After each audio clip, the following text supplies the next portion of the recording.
Hello, I'm Paul Songer, head judge for this year's Cup of Excellence in Ecuador 2021. This is their first Cup of Excellence, and I'm glad that they have really stepped up to the plate. I think they've found some excellent coffees, and they've worked very hard towards making this a reality. They've been working for some time. So this is just about scoring exemplary coffees, which is something we've talked about many times.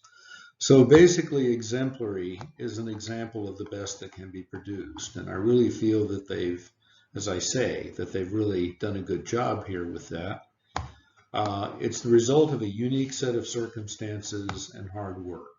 Soil, climate, and plant material, cultivation, processing, and selection. When all of this comes together, the result is rare and valuable coffees. These particular coffees have a definite South American characteristic, but at the same time, it's kind of its own version of South America. The form deals with both qualitative and quantitative attributes that we use to try and define why we like these coffees and what we think of them, generally speaking. Qualitative aspects are the flavor attributes that contribute to making an exemplary coffee.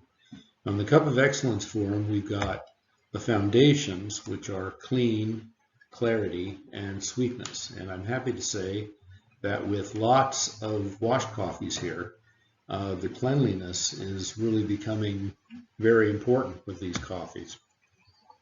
Then we get into the details, the acidity, the body, and the sweetness. And finally, we take a step back and we begin to look at the different aspects.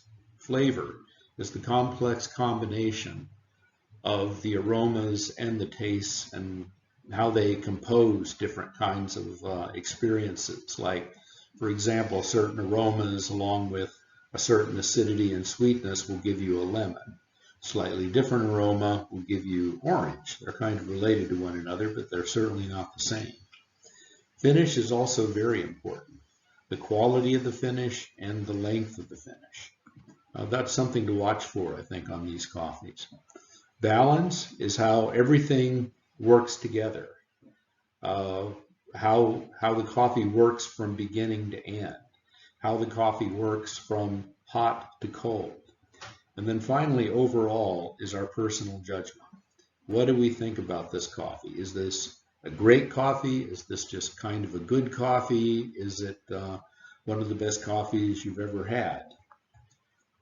Quantitative are the actual numbers, the scores that we give. Now, sensory analysis is using the ability to perceive, to measure quality, and it requires observation of the entire process of perception. And this is our responsibility as cuppers. This is our skill. This is our essential skill. Step 1, the liquid contacts the sensory organs, the stimulus, and step 2, the brain becomes aware that something has occurred, the sensation, and then the experience is classified and quantified, which is perception. Finally, the experience is communicated, and that's our response. In this case, we're responding with a numerical score. Now, there are both physical and psychological aspects to cupping. Physical aspects include the breaking of the crust, and we have to make sure that the aromas are fully perceived. Short sniffs directly above the cup, stirring without disturbing the liquor too much, just 2 or 3 times is usually fine. And one thing that we find in rooms is just making sure that there are no drafts, like air conditioners and so forth, that are just blowing the aromas away. Otherwise, we may not be able to really fully perceive them.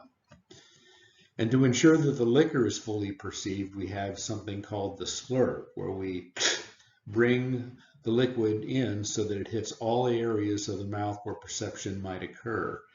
And especially important for the textural aspects is manipulating it in the mouth, pushing it around, seeing how that liquid feels in the mouth. Psychological aspects are also really important because the whole concept of cupping is kind of joining mind and body together. Psychological is a combination. The ideal cupping state of mind is paying close attention to what's going on, at the same time kind of relaxing. You can't put too much focus on it or you'll miss it. The forest for the trees thing. Letting the experience unfold from beginning to end. Just as soon as you put the coffee in the mouth, you're kind of ready, you put the coffee in the mouth, you begin watching. Watch until finally you spit it out, you perceive the aftertaste, and then you make the decision. You have to experience the coffee completely before actually making a judgment. The basis of scoring is assigning meaning to numbers. We're not actually giving coffee numbers. We're saying what quality of coffee is it that we're finding. We assign a 5 if the coffee is average. Nothing's wrong with such a coffee, but it's nothing particularly great either. A 6 or higher is given if it is above average. A 4 is given if less than average or problematic. Half scores are only given above 6, and quarter point scores are only given above 7. Unfortunately, with the Cropster system, we cannot give quarter points. Also, unfortunately, with the Cropster system, we can give 4.5s, 5.5s, etc. We really don't want to do that. Please just stick with number 5 if it's average, 4 if it's below average, 6 if it's above average. The 0.25 was really difficult for the national juror when we went from doing the paper forms to having to do the Cropster form, to having to use the Cropster. And they really didn't like that. They really liked having the 0.25 to discriminate, especially above the better coffees.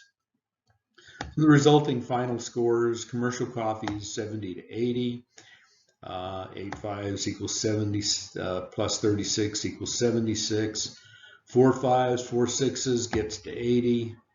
UGQ anymore, UGQ plus, which I would consider to be things like Dunkin' Donuts, it's just really hard to sell bad coffee anymore. It's not like it was back in the 70s and 80s. 8.6s get you to 64. When we finally get to specialty, it's 84 to 86. I really don't know of any specialty seller who's selling below 85 coffee, frankly. In order to compete, it has to be 85 or 86 at least. And they're usually trying to go higher for their fine origin coffees. 7.6s and 1.7 equal 85. And then when it's exemplary, 87 and higher, that's 5.6s and 3.7s. At that point, you're saying that everything is above average, and there are 3 qualities that are much better than average. And that's our standard these days to actually get to auction.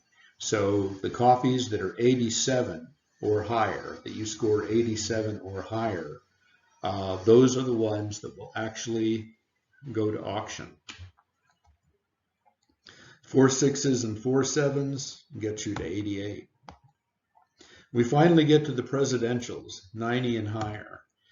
That's 2.6s and 6.7s plus 36 equals 90, and this is probably going, oh, there we go, 8.7s plus 36 equals 92.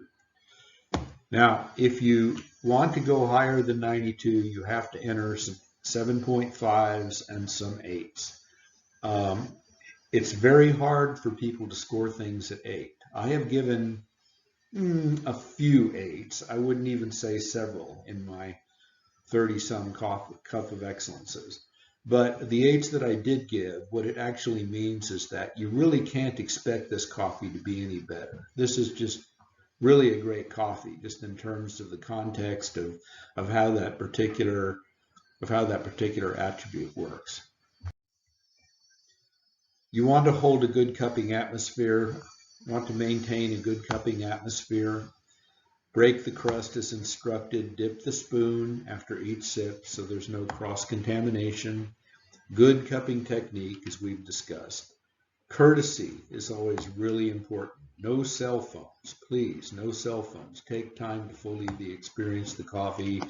No smells, perfumes, noise, or other sensory distractions. The goal is to create a professional atmosphere where not only you, but everyone else around you can experience the coffee. So finally, these coffees are the result of weeks of hard work. The scores given send a message to the farmer about what the specialty markets want. And as you can imagine, this being the first Cup of Excellence, the farmers are just waiting with bated breath to find out exactly what scores their coffees are getting. They should reflect the selection standards of individual cuppers and the standards of the Cup of Excellence. We have to remember that there's a farmer and a family behind each coffee.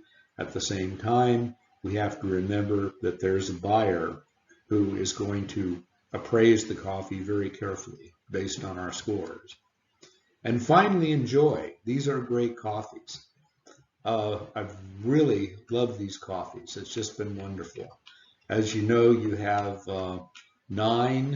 one session of 9 wash samples, then another session of 9 wash samples and 1 honey. The honey I put in there is not a real strong honey tasting coffee. It will not throw your palate off, so you can go back and forth. It's the one at the very end. And then the final has 5 honey, 1 through 5, and 5 natural, 6 through 10. I thought that by making the samples into 3 sessions, it would help save time for everybody involved.